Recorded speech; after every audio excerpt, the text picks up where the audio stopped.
I bet you thought I was going to do a video on Hotshot today, considering the short I made earlier today. But you should know better than to trust me. Yeah, today I'm actually reviewing all 3 of the original Generation 1 Insecticons. I mean, they don't have the guns, but, neither do I, so, who cares? This is actually the first G1 set of anything I've ever reviewed on the channel. I haven't even done a Starscream, and I've had Starscream for, a decade. That's a lie, I've had him for a couple months. I got these guys, literally, a couple hours ago. From the time of me filming this, I got these a couple hours ago. That is no hyperbole. I really did that. This might be the soonest I've ever reviewed anything out after I've gotten it, outside of, maybe Frenzy. Anyway, so these aren't going to be put up to the same standards as some modern figures, because they are very primitive. But the main reason why I got these is because I like the Insecticons, and I like it when they're a giant swarm of just things that consume anything in their path. And there are currently 3 different sets of Insecticons that are out on the market right now. There's the G1 ones, there's the Generations ones, and then there's the Legacy ones. And my goal is to get a complete set of all three sets, and so I can have this big swarm of these things. And going as G1 toys normally are, these are actually not bad. There's no parts forming, the articulation isn't that bad. So these, you could genuinely still have them in a modern collection and they'd fit in pretty well. They're even accurate to the cartoon to an extent. Ain't that cool?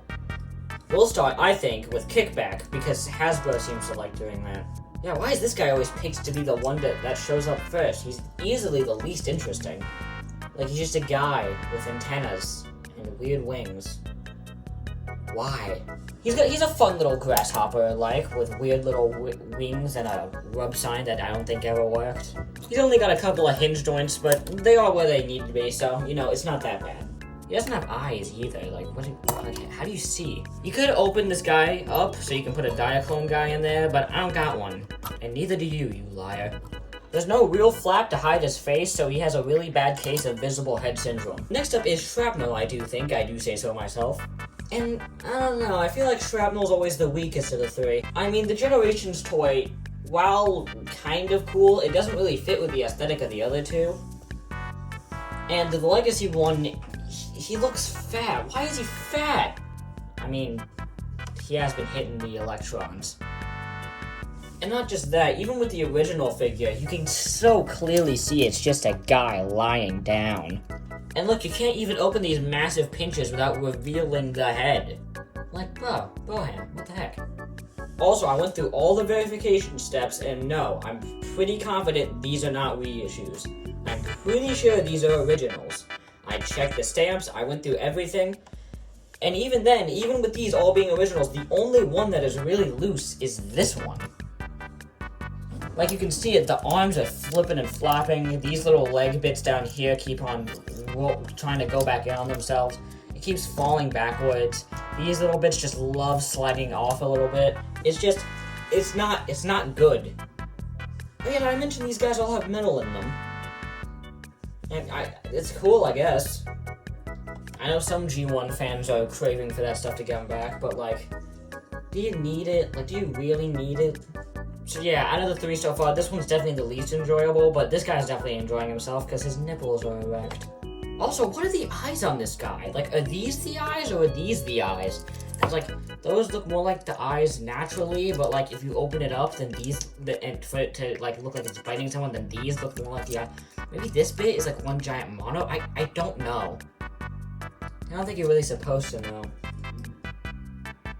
And last, but certainly not least, is Bombshell, who is my personal favorite. I mean, he looks cool, but it looks like a knight if a knight was purple. That sounded a lot cooler when I wrote that down on a piece of paper. You see, he probably looks the least like any actual animal compared to the other 2, but when you actually find out what he is, it's kind of cool. He's a kind of obscure bug who's much more of a tank than the other two.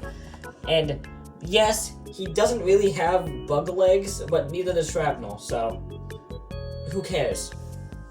He's also the closest to having actual eyes, except those aren't the eyes, these are the eyes, which I don't want to get into. I don't want to get into that right now. In my headcanon, those are the eyes, and you can't stop me. Also, they have rub signs, which are these stickers with like little crystals in them that are heat activated. So what you do is you use your body heat to rub or just hold it like a normal person, and then the insignia of either an Autobot or Decepticon will pop up. I wonder what it will be. I'm not sure if it's just because my hands are too cold or if these don't work, because my scavenger definitely didn't work. But maybe it's just because, maybe if I hold it, maybe if I just, I'm gonna hold that. I'm gonna hold this for like a few minutes.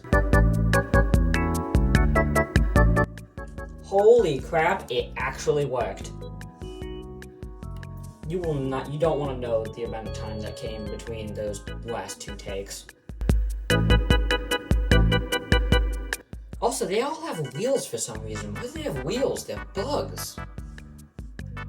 I mean, they roll better than most of the modern figures that aren't actually cars, so, like, I'm not complaining.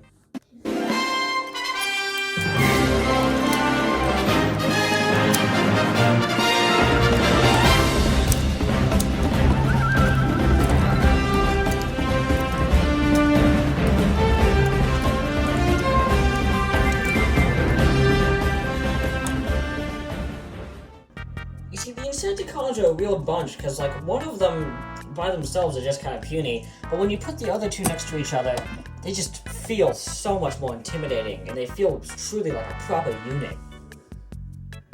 But this is a show where we talk about all three of them, so I gotta do that first. Same as it ever was, we're gonna start, I think, with Kickback. He's got a bit of a bent antenna, but honestly, I don't really care. Be wary of that though, collectors, secondhand collectors, because that might break off. The figure looks well enough like the character design, and he has wings that aren't wings, and elbows that aren't really elbows. You can't give him a weird Zoidberg claw though. He's the only one out of the three that has a head rotation, but he does have kicking legs and funny little arms. The colors are sweet, and the middle torso gives him a nice heft. What? I leave for 5 seconds!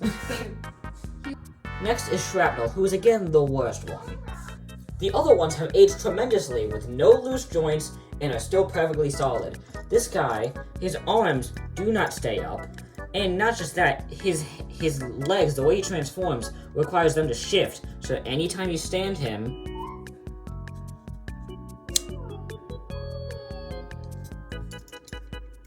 he's incredibly loose, and not just that, they've made the torso made out of metal. They made the torso out of metal, just like with the rest of them. But that's only putting more weight on the incredibly loose legs. So that means that no matter what you do, he's always going to fall, he's going to shift down, and he's going to be a little midget man. Like literally, when I saw all three of these guys on the shelf, this guy was just straight up, he was like this on the shelf. That's just so darn ridiculous. He has limited legs. Actually, no, those are perfectly fine legs. Never mind. He has pretty unlimited legs, really loose arms, and a waist rotation, which has to be a first for Gen 1. If anything, he looks good with the rest of them, and he looks accurate to the cartoon. But that's all you lot, really. I mean, the yellow windshield probably fits in with him the best, but yeah, this guy is kind of the worst. And not to mention how his feet have to be at a very specific angle for the transformation to work, making it kind of not fun. Like, the other two I'll constantly flip between, but this one, kind of iffy. Like, seriously, you put the foot even slightly farther back, and it's not gonna work. Oh, Shrapnel. No wonder you left the country and changed your name. Broken dance, though. Last but not least is Bombshell, who's definitely the coolest looking of the three, meeting somewhere between a Space Marine and Barney. Now last but not least is Bombshell, who's meeting somewhere between a Space Marine and Barney, and is totally making it work. The little yellow accents in the middle of the torso and on the side of the torso are both really nice. The arms seem a little kibble heavy, but that's okay. His legs are definitely the worst though, being the most hollow, but at least they can stand on their own. He's also got these weird built-in null rays. He also has very limited legs compared to the others because they have these weird little stoppers that are designed to prevent him to do the full kicky. He can go a good ways back though. He is armed, having these 2 lasers on both of his hands and one right above his head. If that doesn't scream Texan, then I don't know what else will. This part does like to flip back a little bit, but you know, it's fine. It's easily fixable. And the hub sculpt is the coolest, looking somewhere between a Space Marine and Barney. I know I've already used that analogy, it fits too well! He has a rotation and also a backwards butterfly, but only sometimes. But with how the shoulders work, he can technically be the most expressive out of all 3 of them. Which, I'm not gonna say suits him, but like, it's an option. You know, I'm not gonna tell you to actively go after this bunch, but if you have a G1 collection, or if you just want a bunch of Insecticons, then these aren't bad options. You know, they are relatively G1 accurate, the articulation isn't terrible by any means, and, you know, these ones are actually really good for the time. Except for you. You need to go to rehab or something. You know what you did, and I will not forgive you. If I had to rank all of them, I am going to have to say that Bombshell is the best. He looks the most like the character, and he doesn't have as many G1 Greebles as the other 2 do.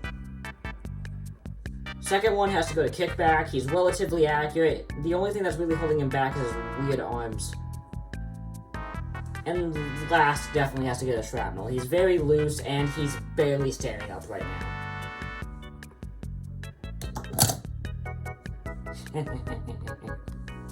So, when all is said and done, I wouldn't actually recommend you go hunting after these guys, unless you have an absolute 100% G1 collection that you need to complete. Then there are better alternatives out there, but you know, if you have a Generations collection and you want an Insecticon team, there's worse ways to spend $90. I mean, you could be playing the umpteenth remaster of The Last of Us. Anyway, so yeah, I give these guys a solid Eraserhead out of empty Gatorade bottle. Actually, half empty. Anyway, subscribe or burn your house mailbox down or something. Okay, bye.